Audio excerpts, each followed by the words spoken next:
നമസ്കാരം, സ്വാഗതം എല്ലാ പ്രേക്ഷകർക്കും. സകലമായ കേരളത്തിലേക്ക് പ്രാദേശികമായുള്ള എല്ലാ വാർത്തകളിലേക്കും പ്രേക്ഷകർക്ക് സ്വാഗതം. ആദ്യം തലക്കെട്ടുകൾ നോക്കാം.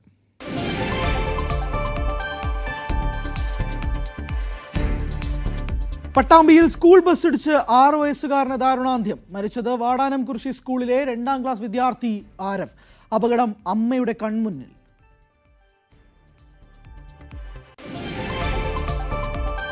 എറണാകുളം മഹാരാജാസ് കോളേജിൽ തെരുവുനായ ആക്രമണം. വിദ്യാർത്ഥിക്കും ജീവനക്കാരിക്കും കടിയേറ്റു. ഇരുവരും ആശുപത്രിയിൽ.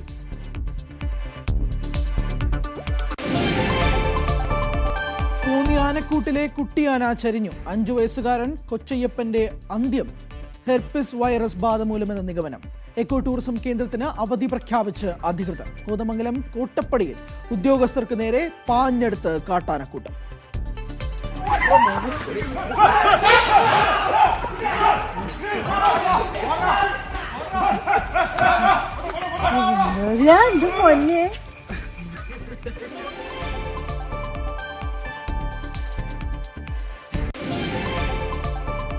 പാലക്കാട് ആശുർ നന്ദയുടെ മരണത്തിൽ അധ്യാപകർക്കെതിരെ കേസെടുത്തേക്കും. നിയമോപദേശം തേടി പോലീസ്. കൊലക്കുറ്റം ചുമത്തണമെന്ന് കുടുംബത്തിന്റെ ആവശ്യം.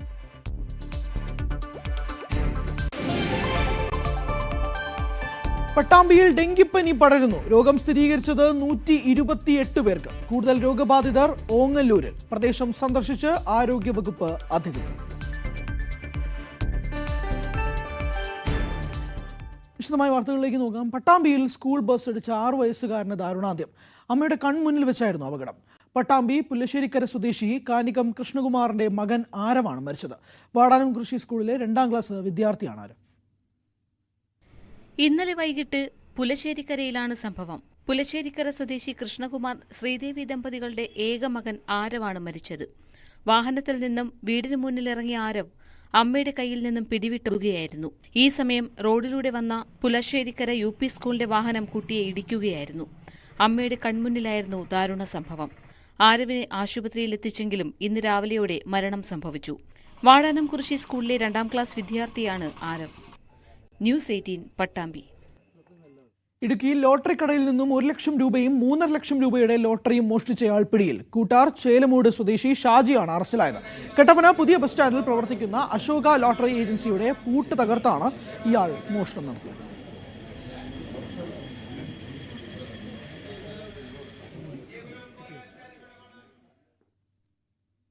എറണാകുളം മഹാരാജാസ് കോളേജിൽ തെരുവുനായ ആക്രമണം. വനിതാ ജീവനക്കാരിക്കും കോളേജിലെത്തിയ വിദ്യാർത്ഥിക്കും കടിയേറ്റു.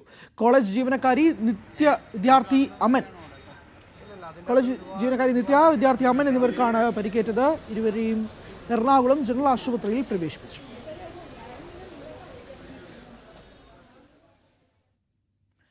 ആനപ്രേമികളെ ദുഃഖത്തിലാഴ്ത്തി കോന്നി ആനക്കൂട്ടിലെ കുട്ടിയാന ചരിഞ്ഞു. 5 വയസ്സുള്ള കൊച്ചയ്യപ്പൻ എന്ന കുട്ടിയാനയാണ് ചരിഞ്ഞത്. ഹെർപ്പിസ് വൈറസ് ബാധയാണ് ചരിയാൻ കാരണമെന്നാണ് വനം വകുപ്പിന്റെ നിഗമനം. ഇന്ന് രാവിലെയാണ് കോന്നി ആനക്കൂട്ടിലെ കൊച്ചയ്യപ്പൻ എന്ന കുട്ടിയാന ചരിഞ്ഞത്. പാപ്പാൻ രാവിലെ ആനക്കൂട്ടിലെത്തിയപ്പോഴാണ് കുട്ടിയാനയെ ചരിഞ്ഞ നിലയിൽ കണ്ടെത്തിയത്. കാര്യമായ രോഗലക്ഷണങ്ങളൊന്നും ഉണ്ടായിരുന്നില്ലെന്ന് പാപ്പാന്മാർ പറഞ്ഞു. ഞങ്ങളൊരു 7 മണിയാണെങ്കിൽ പോയി. അന്നേരം ഇവിടെ ഓടി നടക്കുമായിരുന്നു. വേറെ കുഴപ്പമൊന്നുമില്ലായിരുന്നു. ആനകളെ ബാധിക്കുന്ന ഹെർപ്പീസ് വൈറസ് രോഗമാണ് ആനക്കുട്ടി ചരിയാൻ കാരണമെന്നാണ് വനപാലകരുടെ പ്രാഥമിക നിഗമനം. Death was reported 6:30 AM. So ഇന്നലെ ആന ഇത് ആക്റ്റീവ് ഉണ്ടായിരുന്നു. അക്യൂട്ട് ഇന്നലെ പോസിബിലിറ്റി ഉണ്ടായിട്ടുണ്ട്. മുൻപും കോന്നി ആനക്കൂട്ടിലെ 4 കുട്ടിയാനകൾ രോഗം ബാധിച്ച് ചരിഞ്ഞിട്ടുണ്ട്. ആനക്കുട്ടിയുടെ പോസ്റ്റ്മോർട്ടത്തിന് ശേഷമേ ഇക്കാര്യം സ്ഥിരീകരിക്കാനാവൂ. 2021 ഗുഡ്രിക്കൽ റേഞ്ചിലെ വനമേഖലയിൽ നിന്നും ആനക്കൂട്ടം ഉപേക്ഷിച്ച കൊച്ചയ്യപ്പനെ വനപാലകരാണ് കോന്നി ആനക്കൂട്ടിൽ കൊണ്ടുവന്നത്. ന്യൂസ് 18 പത്തനംതിട്ട. കോതമംഗലം കോട്ടപ്പടിയിൽ ജനവാസ മേഖലയിൽ ഇറങ്ങിയ ആനക്കൂട്ടത്തെ തുരത്തുന്നതിനിടെ ഉദ്യോഗസ്ഥർക്കും നാട്ടുകാർക്കും നേരെ പാഞ്ഞെടുത്തു. 6 ആനകളുടെ കൂട്ടമാണ് ജനങ്ങൾ തിങ്ങിപ്പാർക്കുന്ന മേഖലയിലെത്തിയത്. കാർഷിക വിളകൾ നശിപ്പിക്കുന്നതും പതിവായിരുന്നു.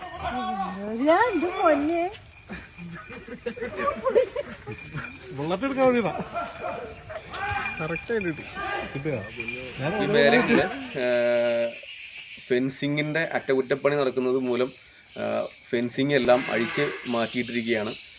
അതുകൊണ്ട് തന്നെ ആനകൾക്കും വന്യമൃഗങ്ങൾക്കുമെല്ലാം സുഗമമായിട്ട് ഈ പ്രദേശങ്ങളിൽ ജനവാസ മേഖലയിലേക്ക് ഇറങ്ങി വരാനുള്ളൊരു സാഹചര്യം എളുപ്പമാണ്. അപ്പോൾ ഇത് അധികാരികൾ എത്രയും പെട്ടെന്ന് ഇതിലൊരു തീരുമാനം എടുത്തു തന്നില്ലെങ്കിൽ ഈ മേഖലകളിൽ കൃഷിക്കാരുടെ കൃഷി നശിപ്പിക്കുക മാത്രമല്ല ജീവനും അപകടമുണ്ടാക്കുന്ന ഒരു സാഹചര്യമാണ് ഇപ്പോൾ നിലവിലുള്ളത്. പാലക്കാട് ശ്രീകൃഷ്ണപുരത്തെ 9ാം ക്ലാസ് വിദ്യാർത്ഥിനി ആശ്ർ നന്ദയുടെ മരണത്തിൽ അധ്യാപകർക്കെതിരെ കേസെടുക്കുന്നതിൽ നിയമോപദേശം തേടി police. Sreekrishnapuram saint Dominic's convent സ്കൂളിലെ 5 അധ്യാപകർക്കെതിരെയായിരുന്നു കുടുംബത്തിന്റെ പരാതി. കൊലക്കുറ്റം ചുമത്തി കേസെടുക്കണമെന്നായിരുന്നു ആവശ്യം. നിയമോപദേശം തേടിയ ശേഷം അധ്യാപകർക്കെതിരെ കേസെടുക്കുമെന്ന് പോലീസ് വ്യക്തമാക്കി. കാസർഗോഡ് ചെറുവത്തൂരിൽ MDMAയുമായി 2 പേർ പോലീസിന്റെ പിടിയിൽ. ഉദിനൂർ പരുത്തിച്ചാലിലെ മുഹമ്മദ് ഷബീർ, ഇടത്തോട് സ്വദേശി അബ്ദുൽ ബാസിത്ത് എന്നിവരെയാണ് ചന്ദേര പോലീസ് അറസ്റ്റ് ചെയ്തത്. ഇവരിൽ നിന്നും 1.14 ഗ്രാം MDMA കണ്ടെടുത്തു. ദേശീയപാതയിൽ ചെറുവത്തൂർ കയ്യൂർ റോഡ് ജംഗ്ഷനിൽ വാഹന പരിശോധനയ്ക്കിടെയാണ് ഇവർ പിടിയിലായത്. മുഹമ്മദ് ഷബീർ സമാന കേസിൽ മുൻപും പ്രതിയായിട്ടുണ്ട്. പത്തനംതിട്ടയിൽ ഭക്ഷ്യസുരക്ഷാ വകുപ്പിന്റെ വ്യാപക പരിശോധന. ഭക്ഷ്യവിപണന കേന്ദ്രങ്ങളിൽ ഭക്ഷ്യസുരക്ഷാ വകുപ്പും ആരോഗ്യവകുപ്പും സംയുക്തമായാണ് പരിശോധന നടത്തിയത്. പരിശോധനയിൽ വിവിധയിടങ്ങളിൽ ഭക്ഷ്യസുരക്ഷാ സർട്ടിഫിക്കറ്റിൽ ക്രമക്കേടും പഴകിയ ഭക്ഷണ പദാർത്ഥങ്ങളും കണ്ടെത്തി.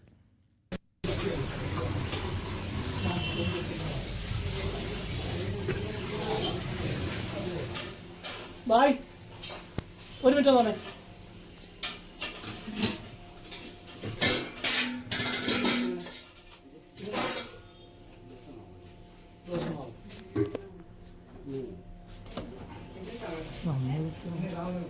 ചേട്ടാ നീ വന്നേട്ടാ. രാവിലത്തെയാ ഇത്രയും ചൂടായിട്ടിരിക്കുന്നേ. ഇന്ന് രാവിലത്തെയാ. തണുപ്പിച്ചിട്ട് എന്ത് ചെയ്യാനാ? ഇത് തണുപ്പിച്ചിട്ട് എന്ത് ചെയ്യാനാ? എന്തിനാ ഫ്രീസറിൽ വെച്ചിരിക്കുന്നത്? ഇതൊന്നും കാണി വേസ്റ്റ് കാണി.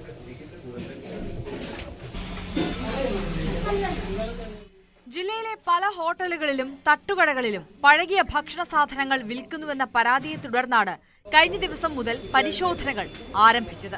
പരിശോധനകളിൽ ക്രമക്കേടുകൾ കണ്ടെത്തിയതോടെ പരിശോധന തുടരുകയാണ്.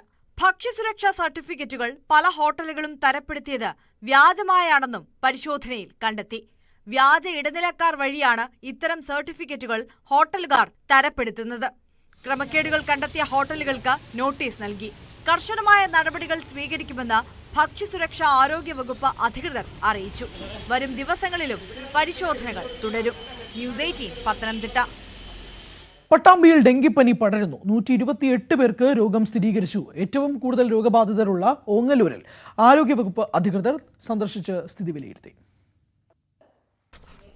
കേരളത്തിന്റെ കാർഷിക മേഖലയുടെ സമഗ്ര വളർച്ചയും കാലാവസ്ഥാ പ്രതിരോധശേഷി വർധനയും ലക്ഷ്യമിട്ട് ലോകബാങ്ക് സഹായത്തോടെ കൃഷിവകുപ്പ് ആവിഷ്കരിച്ച പദ്ധതിയാണ് കേര. കാലാവസ്ഥാ വ്യതിയാനത്തെ പ്രതിരോധിക്കാൻ അനുയോജ്യമായ കൃഷിരീതി പ്രോത്സാഹിപ്പിക്കാനും മൂല്യവർദ്ധിത കാർഷിക ഉൽപ്പന്നങ്ങളുടെ ഉൽപ്പാദനവും വിപണനവും വർദ്ധിപ്പിക്കാനും കാർഷിക സംരംഭകത്വം പ്രോത്സാഹിപ്പിക്കുന്നതിനുള്ള ഘടകങ്ങളാണ് പദ്ധതിയിൽ ഉൾപ്പെടുത്തിയിട്ടുള്ളത്. ഇടുക്കി 100% കാർഷിക മേഖലയാണ്. ആധുനിക കൃഷി സമ്പ്രദായമാണ് ഇനിയുള്ള കാലത്ത് ആവശ്യമെന്നും വകുപ്പുകൾ അതിനനുസൃതമായ പദ്ധതികൾ രൂപകൽപ്പന ചെയ്യണമെന്നും മന്ത്രി റോഷി അഗസ്റ്റിൻ പറഞ്ഞു. നല്ല കർഷകനാണ് ഏറ്റവും നല്ല സയൻറ്റിസ്റ്റ്.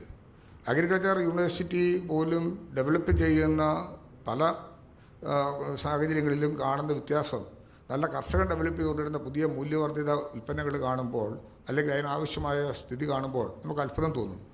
അത് പരിചയത്തിൻ്റെയും തഴക്കത്തിൻ്റെയും സാഹചര്യത്തിൻ്റെയും ഒക്കെ അടിസ്ഥാനത്തിൽ കാലാവസ്ഥയ്ക്കനുസരിച്ച് അവർ രൂപപ്പെടുത്തിക്കൊണ്ടിരുന്നതാണ്. അങ്ങനെ രൂപപ്പെടുത്തി വരുന്ന സാഹചര്യങ്ങളൊക്കെ രൂപപ്പെടുത്താൻ കഴിയുന്നൊരു സംസ്ഥാനമായി കേരളം നിൽക്കുമ്പോൾ ഈ പദ്ധതിയിലൂടെ നമുക്ക് നവീനമായ വലിയ മാറ്റം, ക്ലൈമറ്റ് ചേഞ്ചുമായി ബന്ധപ്പെട്ട് വരുന്ന കാര്യങ്ങളെ പ്രതിരോധിക്കാൻ ആവശ്യമായ തുക, നമ്മുടെ പ്രോഡക്ട്സ് ആഡഡ് വാല്യൂ, അത് നമുക്ക് എങ്ങനെ രൂപപ്പെടുത്താനായിട്ട് കഴിയും. ഇടുക്കി ജില്ലയിലെ കാർഷിക വികസനം, കർഷകക്ഷേമം, വ്യവസായ വാണിജ്യം, മണ്ണ് പര്യവേക്ഷണം, മണ്ണ് സംരക്ഷണം എന്നീ വകുപ്പുകളിലെയും കാർഷിക സർവകലാശാല, BFPCK മുതലായ സ്ഥാപനങ്ങളിലെയും ഉദ്യോഗസ്ഥർക്കായാണ് ശില്പശാല നടത്തിയത്. ന്യൂസ് 18 ഇടുക്കി. സംസ്ഥാനത്തിന്റെ വളർച്ചയ്ക്ക് വേണ്ടത് ആധുനിക കൃഷി സമ്പ്രദായമെന്നാണ് മന്ത്രി റോഷി അഗസ്റ്റിൻ പറഞ്ഞത്. ആ റിപ്പോർട്ടാണ് പ്രേക്ഷകർ കണ്ടത്. മറ്റൊരു വാർത്തയിലേക്ക്. DGP വിവാദത്തിൽ വിശദീകരണവുമായി P. ജയരാജൻ. മന്ത്രിസഭാ തീരുമാനത്തിനെതിരെയോ CPM-ന് എതിരെയോ നിലപാട് എടുത്തിട്ടില്ല. റവാഡ ചന്ദ്രശേഖറിനെ അനുകൂലിച്ചാണ് താൻ സംസാരിച്ചതെന്നും ജയരാജൻ. ഈ അവ്യക്തതയുള്ളവര്, ഞാനിന്ന് പാലക്കാട് ഞാൻ എത്തിയപ്പോഴാണ് മാധ്യമ സുഹൃത്തുക്കൾ എന്നെ വന്ന് കണ്ടത്. ഞാൻ വാർത്താ സമ്മേളനമൊന്നും വിളിച്ചിട്ടില്ല. അപ്പോൾ മാധ്യമ സുഹൃത്തുക്കൾ എന്നെ വന്ന് കണ്ടപ്പോൾ അപ്പോഴാണ് അവർ പറയുന്നത് ഇങ്ങനെ പുതിയ DGP ആയിട്ട് രവട ചന്ദ്രശേഖരനെ മന്ത്രിസഭ നിശ്ചയിച്ചിട്ടുണ്ട് എന്ന കാര്യം. അപ്പോൾ എൻ്റെ പ്രതികരണം ഇപ്പോൾ ഇന്ന് ഞാൻ ഫേസ്ബുക്കിൽ ഇടുന്നുണ്ട്. അപ്പോൾ അത് വായിച്ചു കഴിഞ്ഞാൽ, അത് കേട്ട് കഴിഞ്ഞാൽ ആർക്കും വേറെ സംശയം ഉണ്ടാവില്ല. ഞാൻ കൃത്യമായിട്ട് ആ രമണ ചന്ദ്രശേഖരനെ നിശ്ചയിച്ചുകൊണ്ടുള്ള ആ മന്ത്രിസഭാ തീരുമാനത്തെ അനുകൂലിച്ചുകൊണ്ടാണ് പറഞ്ഞിട്ടുള്ളത്. അനുകൂലിച്ചുകൊണ്ട് പറഞ്ഞു എന്ന് ചില മാധ്യമങ്ങൾ കൊടുത്തു. തിരുവാതിര ഞാറ്റുവേലയുടെ ഭാഗമായി തദ്ദേശ സ്ഥാപനങ്ങളിൽ ഞാറ്റുവേല ചന്തകൾക്ക് തുടക്കമായി. പട്ടാമ്പി നഗരസഭ കൃഷിഭവന്റെ നേതൃത്വത്തിൽ നടന്ന ഞാറ്റുവേല ചന്തയിൽ പച്ചക്കറി തൈകളും പൂച്ചെടികളും ഇടം പിടിച്ചു. കാർഷിക ഉത്സവം കൂടിയായ തിരുവാതിര ഞാറ്റുവേലയുടെ ഭാഗമായാണ് തദ്ദേശ സ്ഥാപനങ്ങളുടെയും കൃഷിഭവനുകളുടെയും നേതൃത്വത്തിൽ ഞാറ്റുവേല ചന്തകൾ സംഘടിപ്പിക്കുന്നത്. പട്ടാമ്പി നഗരസഭ കൃഷിഭവന്റെ ഞാറ്റുവേല ചന്തയ്ക്ക് നഗരസഭ അങ്കണത്തിൽ തുടക്കമായി. തിരുവാതിര ഞാറ്റുവേലയിൽ ഒടിച്ചുകുത്തിയാൽ തഴച്ചു വളരും എന്നൊരു ശാസ്ത്രം തന്നെയുണ്ട്. തീർച്ചയായും അതിന് പറ്റിയ കാലാവസ്ഥ, ധാരാളം വെള്ളം ഒക്കെ ലഭിക്കുന്ന കാലാവസ്ഥയായതിനാലാണ് അങ്ങനെ ഒരു പഴഞ്ചൊല്ല് ഉണ്ടായത് തന്നെ. അതുകൊണ്ട് തന്നെ ഈ തിരുവാതിര ഞാറ്റുവേലയിൽ പട്ടാമ്പി നഗരസഭയുടെ കീഴിലുള്ള കൃഷിഭവൻ കർഷക ചന്ത ഇന്നിവിടെ ആരംഭിക്കുന്നത്. അതോടൊപ്പം തന്നെ കർഷക സഭയും ഇന്ന് നടക്കുന്നുണ്ട്. കൃഷി വകുപ്പിന്റെ നിർദ്ദേശപ്രകാരമാണ് ഇത്തരത്തിലുള്ള കർഷക സഭയും ഞാറ്റുവേല ചന്തയും ഇന്നിവിടെ നടത്തുന്നത്. തിരുവാതിര ഞാറ്റുവേലയുടെ ഭാഗമായുള്ള പരിപാടിയിൽ കർഷകർക്ക് ആവശ്യമായ പച്ചക്കറി തൈകൾ, പൂച്ചെടികൾ, നടീൽ വസ്തുക്കൾ, ജൈവവളം, ജൈവ കീടനാശിനികൾ എന്നിവ ലഭ്യമാക്കി. ഇതോടൊപ്പം കാർഷിക മേഖലയുടെ പ്രശ്നങ്ങളും പരിഹാരങ്ങളും ചർച്ച ചെയ്യാൻ കർഷക സഭയും ചേർന്നു. ന്യൂസ് 18 പാലക്കാട്. തിരുവനന്തപുരം ആറ്റിങ്ങലിൽ നിർമ്മാണം നടക്കുന്ന ബൈപ്പാസ് റോഡിൽ മാലിന്യം തള്ളുന്നത് പതിവാകുന്നു. ആറ്റിങ്ങൽ നഗരസഭയിലെ തോട്ടവാരം മേഖലയിൽ ലോഡ് കണക്കിന് മാലിന്യമാണ് തള്ളിയിട്ടിട്ടുള്ളത്. ബൈപ്പാസ് നിർമ്മാണത്തിന്റെ ഭാഗമായി വാമനപുരം നദിക്ക് കുറുകെ നിർമ്മിക്കുന്ന പ്രധാന പാലത്തിന് സമീപമാണ് മാലിന്യ നിക്ഷേപം. പ്ലാസ്റ്റിക് മാലിന്യവും ഹോട്ടൽ വേസ്റ്റും ഇതിലുണ്ട്. രാത്രികാലങ്ങളിൽ വലിയ ലോറികളിലാണ് മാലിന്യം എത്തിക്കുന്നതെന്ന് നാട്ടുകാർ പറയുന്നു. ആറ്റിങ്ങൽ ബൈപ്പാസിൻ്റെ പണി നടക്കുന്ന ഭാഗമാണ് തോട്ടവാര 28-ാം വാർഡ്. അതിൽ വരുന്ന ഒരു മേജർ ബ്രിഡ്ജാണ് വാമനപുരം നദിക്ക് കുറുകെയുള്ള മേജർ ബ്രിഡ്ജിൻ്റെ ഭാഗം. കഴിഞ്ഞ 1-2 ആഴ്ചക്കാലമായിട്ട് ഈ പ്രദേശത്ത് നിരവധി വേസ്റ്റ്, അത് പ്ലാസ്റ്റിക് വേസ്റ്റാണ് പ്രധാനമായിട്ട് അതിനകത്തുള്ളത്. ക്യാരി ബാഗ്സും അതുപോലെ തന്നെ കുപ്പി, വെള്ളത്തിൻ്റെ കുപ്പി, അത്തരത്തിലുള്ള ഈ പ്ലേറ്റുകൾ, ആഹാരം കഴിച്ചതിൻ്റെ വേസ്റ്റ്, ഇതൊക്കെയാണുള്ളത്. ഇവിടെ ഡംപ് ചെയ്യുന്ന സ്ഥിരം പരിപാടിയായിട്ട് വന്നിരിക്കുകയാണ്. കാരണം കഴിഞ്ഞ പ്രാവശ്യം ഈ കൊല്ലമ്പുഴ ഭാഗത്തിനും ഈ തോട്ടവാര ഇടയാൻ അമ്പലത്തിനിടയ്ക്കായിട്ടുള്ളൊരു പ്രദേശത്ത് 1 ലോഡ് ഡംപ് ചെയ്തു. അത് കഴിഞ്ഞ് പിറ്റേ 2 ദിവസം കഴിഞ്ഞ് ഇവിടെ ഒരു 2 ലോഡ് ഡംപ് ചെയ്തു. ഇന്നലെ രാത്രി വീണ്ടും ഒരു 3 ലോഡ്. ഇതെല്ലാം വരുന്നത് ചെറിയ വണ്ടികളിലല്ല, ടോറസ് വണ്ടികളിലാണ് വരുന്നത്. ഇന്നലെ ഒരു വണ്ടി കാണാൻ പറ്റി, പക്ഷേ അതിൻ്റെ നമ്പരും മറ്റു കാര്യങ്ങളും ഡീറ്റെയിൽ കിട്ടിയിട്ടില്ല. മാലിന്യം ഭക്ഷിക്കാനെത്തുന്ന തെരുവ് നായ്ക്കളുടെ എണ്ണം ക്രമാതീതമായി കൂടി. നായ്ക്കൾ നാട്ടുകാർക്ക് വലിയ തലവേദനയാണ്. മഴ പെയ്യുമ്പോൾ മാലിന്യം വാമനപുരം നദിയിലേക്ക് പരന്നൊഴുകും. നിരവധി ജലസേചന പദ്ധതികൾ പ്രവർത്തിക്കുന്ന വാമനപുരം നദിയിൽ മാലിന്യങ്ങൾ കലരുന്നത് ഗുരുതര ആരോഗ്യ പ്രശ്നങ്ങൾക്ക് കാരണമാകും. പ്രദേശവാസികൾ ആറ്റിങ്ങൽ നഗരസഭയിൽ പരാതി നൽകിയെങ്കിലും നടപടിയുണ്ടായിട്ടില്ല. മാലിന്യം നീക്കം ചെയ്യാനോ മാലിന്യ നിക്ഷേപം തടയാനോ നടപടിയില്ലാത്തതിൽ പ്രദേശവാസികൾ കടുത്ത പ്രതിഷേധത്തിലാണ്. ന്യൂസ് 18 ആറ്റിങ്ങൽ. ലഹരിക്കെതിരെ ബോധവൽക്കരണവുമായി മുൻ പോലീസ് ഉദ്യോഗസ്ഥന്റെ സൈക്കിൾ യാത്ര. കൊല്ലം വെസ്റ്റ് പോലീസ് സ്റ്റേഷനിൽ നിന്ന് തുടങ്ങിയ യാത്ര കഴിഞ്ഞ ദിവസം ഇടുക്കിയിലെത്തി. കൊല്ലം വെസ്റ്റ് പോലീസ് സ്റ്റേഷനിൽ സബ് ഇൻസ്പെക്ടറായിരുന്ന പള്ളിമൺ സ്വദേശി എ ഷാജഹാൻ കഴിഞ്ഞ മെയ് 31-നാണ് ഔദ്യോഗിക ജീവിതത്തിൽ നിന്ന് വിരമിച്ചത്. സേനയിലെ സേവനം അവസാനിപ്പിച്ചെങ്കിലും സാമൂഹ്യ നന്മ ലക്ഷ്യമിട്ട് വലിയൊരു ഉത്തരവാദിത്തമാണ് ഷാജഹാൻ ഏറ്റെടുത്തത്. മദ്യം, മയക്കുമരുന്ന് ഉൾപ്പെടെയുള്ള ലഹരി പദാർത്ഥങ്ങൾ വിപത്താകുമ്പോൾ പുതിയ തലമുറയ്ക്കുള്ള ബോധവൽക്കരണവുമായി കേരളത്തിലാകമാനം സൈക്കിൾ യാത്ര നടത്തുകയാണ് ഷാജഹാൻ. ഇങ്ങനെ 2025 കിലോമീറ്റർ സൈക്കിളിൽ യാത്ര ചെയ്യുകയാണ് ലക്ഷ്യം. 14 ജില്ലകളിലെ യാത്രയ്ക്ക് പുറമെ അട്ടപ്പാടിയിലും വയനാട്ടിലും ഇടുക്കിയിലും പ്രത്യേക സ്ഥലങ്ങളിലൂടെയും ഷാജഹാൻ യാത്ര നടത്തി. 80-ലധികം സ്കൂളുകളിലും 40ഓളം പൊതുസ്ഥലങ്ങളിലും ലഹരി വിരുദ്ധ സന്ദേശം എത്തിച്ചു. 2019-ൽ ഹെൽമെറ്റ് ഉപയോഗിക്കൂ, ജീവൻ രക്ഷിക്കൂ എന്ന മുദ്രാവാക്യമുയർത്തിയും ഷാജഹാൻ 1700 കിലോമീറ്റർ സൈക്കിൾ റൈഡ് നടത്തിയിരുന്നു. ഇതിനു പിന്നാലെയാണ് ഇപ്പോൾ മയക്കുമരുന്നിനെതിരെ 2025 കിലോമീറ്റർ സൈക്കിൾ പ്രയാണം നടത്തുന്നത്. കുടുംബാംഗങ്ങളുടെയും സുഹൃത്തുക്കളുടെയും പിന്തുണയ്ക്കൊപ്പം റൈഡ് വിത്ത് ഷാജഹാൻ വാട്സാപ്പ് ഗ്രൂപ്പിലെ അംഗങ്ങളുടെ സഹായവും ഷാജഹാനുണ്ട്. ന്യൂസ് 18 ഇടുക്കി. പതിറ്റാണ്ടുകളായി തരിശായി കിടന്ന പാടത്ത് കൃഷിയിറക്കി പട്ടാമ്പി സർവീസ് സഹകരണ ബാങ്ക്.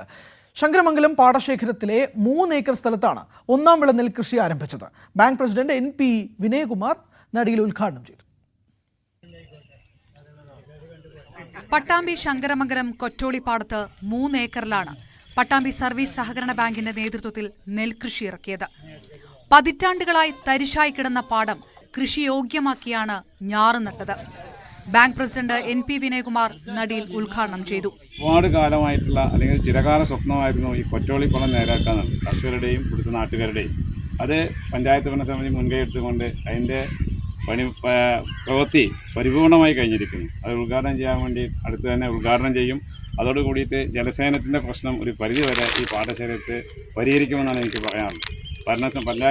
മുനിസിപ്പൽ ഭരണസമിതി വളരെ മുൻകൈയെടുത്ത് ഇക്കൊല്ലം മുതൽ 2 ക്രോപ്പിനും 1-ാം വിളയ്ക്കും 2-ാം വിളയ്ക്കും ഒഴിവൂലി കൊടുക്കുന്നതിനുള്ള പ്രൊജക്റ്റ് വെച്ചിട്ടുണ്ട്. അങ്ങനെ കർഷകരെ സർവീസ് സഹകരണ ബാങ്കും നമ്മുടെ മുനിസിപ്പൽ ഭരണസമിതിയും ചേർത്ത് പിടിച്ചാൽ എല്ലാ പ്രയാസങ്ങളും അവരെ രക്ഷപ്പെടുത്താൻ കഴിയുമെന്നാണ് എനിക്ക് തോന്നുന്നത്. കഴിഞ്ഞ വർഷം മുതുതല പഞ്ചായത്തിലെ പെരുമുടിയൂർ പാടശേഖരത്തിൽ 7 ഏക്കറോളം സ്ഥലത്ത് ബാങ്കിന്റെ നേതൃത്വത്തിൽ 2-ാം വിള നെൽകൃഷി നടത്തിയിരുന്നു. നെല്ല്, വിഷരഹിത പച്ചക്കറി എന്നിവയുടെ ഉൽപാദനത്തിനായി വലിയ പിന്തുണയാണ് ബാങ്ക് കഴിഞ്ഞ കാലങ്ങളിൽ നടത്തിവരുന്നത്. നെൽകർഷകർക്ക് കൃഷിക്കാവശ്യമായ പലിശരഹിത വായ്പ നൽകുന്ന പ്രവർത്തനവും ബാങ്കിൽ ആവിഷ്കരിക്കുന്നുണ്ട്. ന്യൂസ് 18 പട്ടാമ്പി. അയൽവാസിയുടെ ക്രൂരതയിൽ വർഷങ്ങളായി ദുരിതം അനുഭവിക്കുകയാണ് ഒരു കുടുംബം. മതിൽ തുറന്ന് മലിനജലം അയൽവാസി വീട്ടിലേക്ക് ഒഴുക്കിവിടുന്നതായാണ് പരാതി. നഗരസഭയിലടക്കം പരാതി നൽകിയിട്ടും ഇടപെടൽ ഇല്ലെന്നും ആരോപണമുണ്ട്. കൂത്താട്ടുകുളം സ്വദേശി ജോസഫും കുടുംബവുമാണ് ക്രൂരതയ്ക്ക് ഇരയാകുന്നത്.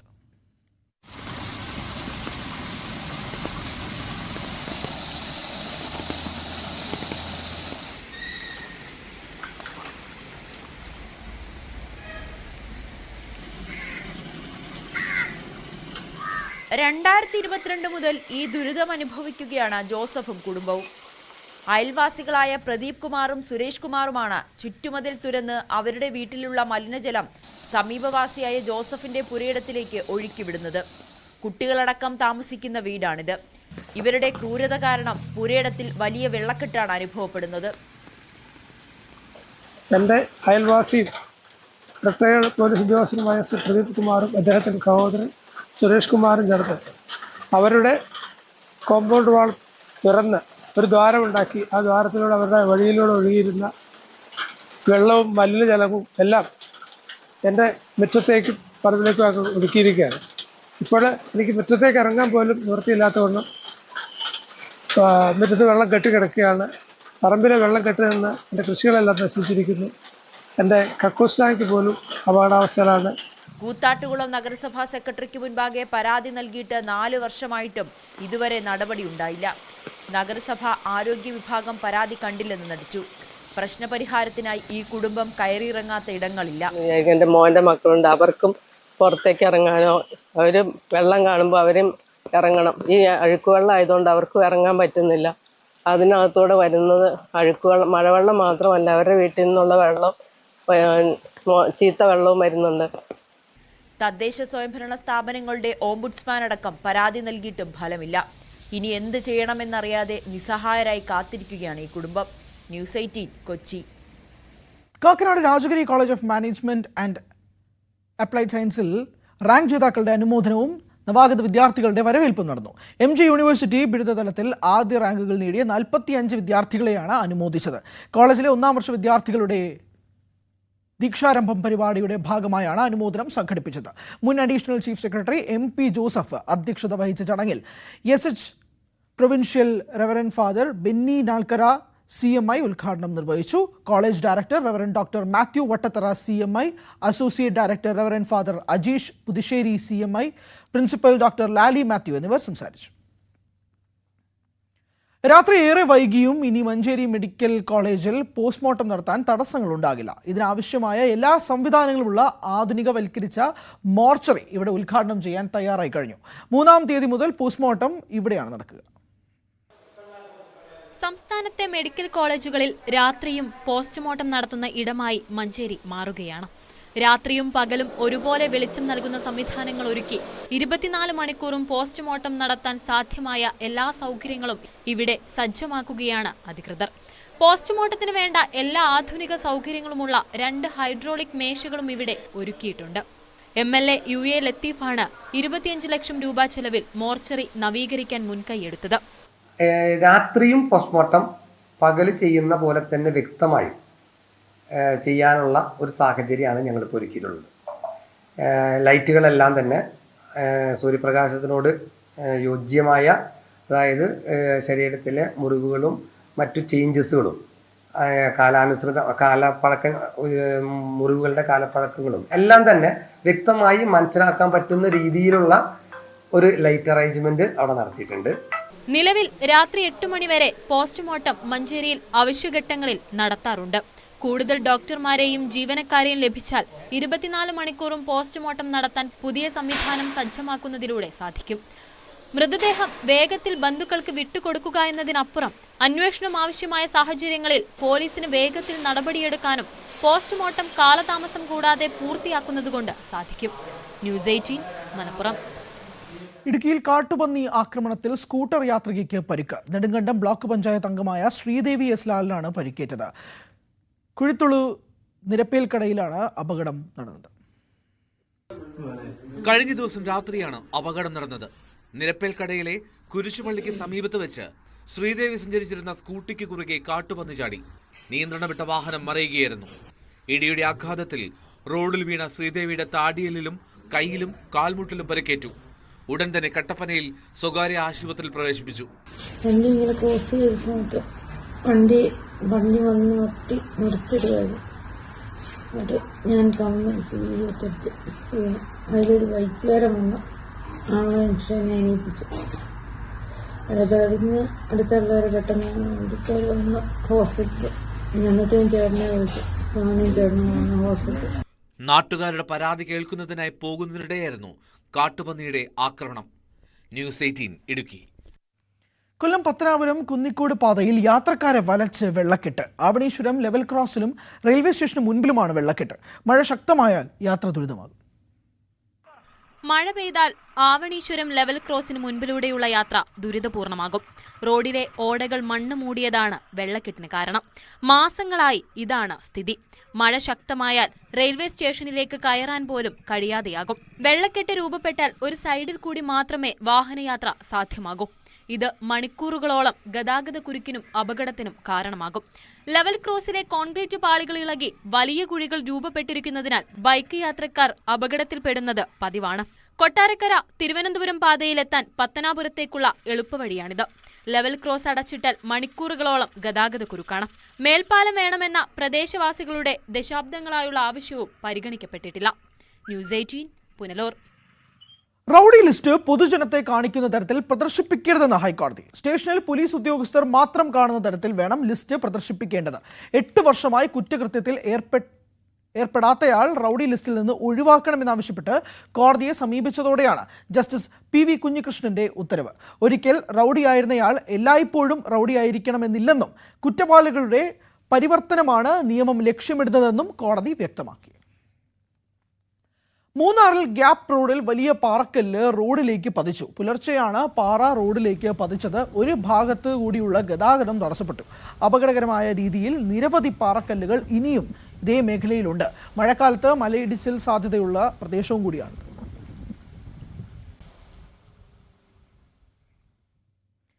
ചികിത്സയിൽ കഴിയുന്ന മുൻ മുഖ്യമന്ത്രി VS അച്യുതാനന്ദനെ കാണാൻ ആശുപത്രിയിൽ നേതാക്കളുടെയും അനുയായികളുടെയും തിരക്കാണ്. അതിനിടയിൽ VSനെ കാണാനായി മാത്രം കൊല്ലത്ത് നിന്ന് VSന്റെ കടുത്ത ആരാധകരായ ഒരു കുടുംബവും എത്തിയിട്ടുണ്ട്. ഈ റിപ്പോർട്ടോടുകൂടി സകലമാന കേരളം പൂർണ്ണമാകുന്നു. അതിനുശേഷം സ്പോട്ട് ലൈവ് കാണാം. ടോം കുര്യക്കോസ്. നിരവധി പേരാണ് ദിവസവും പ്രിയ നേതാവിന്റെ രോഗവിവരം അന്വേഷിച്ചെത്തുന്നത്. ഇന്നലെ രാത്രിയോടെയാണ് കൊല്ലത്ത് നിന്നുള്ള സുജിത്തും കുടുംബവും ആശുപത്രിയിലെത്തിയത്. ഏറെ നേരം കാത്തിരുന്നു. ഒടുവിൽ VSന്റെ മകൻ അരുൺകുമാറിനെ കണ്ട രോഗവിവരങ്ങൾ തിരക്കി. VSനെ പറ്റി പറയാൻ 100 നാവാണ് ഈ കുടുംബത്തിന്. പാപ്പ പറഞ്ഞുള്ള ചരിത്രവും അല്ല ടിവിയിലൊക്കെ കണ്ടും ഉള്ള ഇഷ്ടമാണ്. കുറെ കാര്യങ്ങളൊക്കെ കേട്ടിട്ടുണ്ട്. VS പാപ്പ പറഞ്ഞുള്ള ചരിത്രങ്ങളും കമ്മ്യൂണിസ്റ്റിനെ കുറിച്ചും ഉള്ള ചരിത്രങ്ങളും എല്ലാം കേട്ട് ഇഷ്ടമാണ് ആള്. അരുൺകുമാർ സാറിനോട് സംസാരിച്ച് അപ്പം പിന്നെ അത്ര വലിയൊരു ഇതല്ല, റിക്കവറായി വരും എന്ന് തന്നെയാണ് കക്ഷി തീർത്ത് പറയുന്നത്. കമ്മ്യൂണിസ്റ്റ് നേതാക്കളോട് പൊതുവിൽ സ്നേഹമുണ്ട്. പക്ഷേ VS ഒരു വികാരമാണ്. എപ്പോൾ നോക്കിയാലും വീട്ടിൽ പാർട്ടിക്കാരും പാർട്ടിയും കാര്യങ്ങളും മാത്രമേ ഞാനും കേട്ടിട്ടുള്ളൂ. അപ്പോൾ ഇവരെ കൂടെ വന്ന് ഞാനും ഇതേക്കുറിച്ച് കുറേയൊക്കെ അറിഞ്ഞു. അപ്പോൾ അതിൽ ഇപ്പോൾ ഇരിക്കുന്നവരെക്കാളും ഏറ്റവും കൂടുതൽ ഇവർക്ക് എല്ലാവർക്കും അറ്റാച്ച്മെന്റ് എന്ന് പറയുന്നത് VSനോടാണ്. അപ്പോൾ എപ്പോഴും അത് കേൾക്കുമ്പോഴത്തേക്കും വീട്ടിലെപ്പോഴും പറയുമ്പോഴത്തേക്കും ഒരു പറയും രോമാഞ്ചം വരുന്നു എനിക്ക്. VSന്റെ കാര്യം കേൾക്കുമ്പോഴെന്നൊക്കെ പറഞ്ഞ് ഭയങ്കരമായിട്ട് സംസാരിക്കാറുണ്ട്. അപ്പോഴത്തേക്ക് നമ്മൾക്ക് ഇങ്ങനെ കേട്ടപ്പം ഒന്ന് കാണണമെന്നുണ്ടായിരുന്നു. അപ്പോൾ ഇതിന് മുമ്പേ നമ്മൾ വീട്ടിൽ പോയി കാണണമെന്ന് ആഗ്രഹം ഉണ്ടായിരുന്നു, പക്ഷെ പറ്റിയില്ല. പക്ഷെ ഇപ്പം ഇങ്ങനെ ഒരു സ്റ്റേജ് ആയപ്പോഴത്തേക്ക് പറഞ്ഞു എന്തായാലും നമുക്കൊന്ന് പോവാം, കാണാൻ പറ്റുമെന്ന് അറിയില്ല, എന്തായാലും ഹോസ്പിറ്റലിൽ വരെ പോകാമെന്ന് പറഞ്ഞു. അങ്ങനെ വന്നപ്പോഴത്തേക്ക് ഇപ്പം അവർ കാണിക്കില്ല എന്ന് പറഞ്ഞു. എങ്കിലും എല്ലാവർക്കും പ്രതീക്ഷയുണ്ട്. പുള്ളി ഒരു ഫൈറ്ററാണ്, തിരിച്ചു വരും എന്നുള്ളൊരു പ്രതീക്ഷ എല്ലാവർക്കും ഉണ്ട്. അപ്പോൾ ആ ഒരു രീതിയിൽ നമ്മളും പ്രാർത്ഥിക്കുന്നു, അവരോടൊപ്പം തിരിച്ചു വരട്ടെ എന്ന് പ്രാർത്ഥിക്കുന്നു. കാരണം വെച്ചാൽ മറ്റെല്ലാ നേതാക്കളും പോലെ അല്ല, ആള് ഒരു വേറിട്ടൊരു ജീവിതം എന്ന് പറയാം. അതുകൊണ്ട് നമ്മളെല്ലാവർക്കും ഇഷ്ടപ്പെടും. കാരണം വെച്ചാൽ നമ്മൾ വേറൊരു പാർട്ടിക്കാരാണെങ്കിൽ പോലും, മറ്റേ ഇപ്പോൾ കോൺഗ്രസ് ആണെങ്കിലും BJP ആണെങ്കിലും എല്ലാവർക്കും VS എന്ന് പറയുമ്പോഴത്തേക്കും ഒരു ഇത്. കാരണം പുള്ളിയെ കൊണ്ടേ പറ്റൂ. ഒരു എന്തോ പറയുക, ഒരു പുള്ളി ഒരു സ്ഥലത്ത് സംസാരിക്കാൻ വന്നു കഴിഞ്ഞാൽ അവിടെ വരുന്ന ജനങ്ങളുടെ ആ ഒരു വികാരം എന്ന് പറയുന്നത് അത് കൊണ്ടുവരാൻ VSന് മാത്രമേ കഴിഞ്ഞിട്ടുള്ളൂ. അപ്പം അതുകൊണ്ടുള്ളൊരു ഇഷ്ടം നമുക്ക് എല്ലാവർക്കും. അപ്പോൾ വീട്ടിൽ എപ്പോഴും ഇങ്ങനെ പറയുന്നേക്കാം VSനെ കുറിച്ച്. അപ്പോൾ പുള്ളി TV ഇപ്പോൾ വാർത്ത കേട്ടുകൊണ്ടിരിക്കുമ്പോഴത്തേക്ക് പുള്ളിയുടെ ഒരു എന്തെങ്കിലും ഒരു കാര്യമാണ് അതിനകത്ത് പറയുന്നുണ്ടെങ്കിൽ ബാക്കി എല്ലാം നിർത്തിവെച്ചിട്ട് പെട്ടെന്ന് എല്ലാവരും സൈലന്റ് ആയിട്ട് അത് കേൾക്കാൻ വേണ്ടിയിരിക്കും. ഈ പരീക്ഷണ കാലഘട്ടത്തെയും അതിജീവിച്ച് VS തിരിച്ചുവരും എന്ന പ്രതീക്ഷയിലാണ് അവർ മടങ്ങിയത്. ഇങ്ങനെ ആയിരങ്ങളുടെ പ്രാർത്ഥനകളിലും നിറയുകയാണ് VS എന്ന ജനനേതാവ്. ന്യൂസ് 18 തിരുവനന്തപുരം.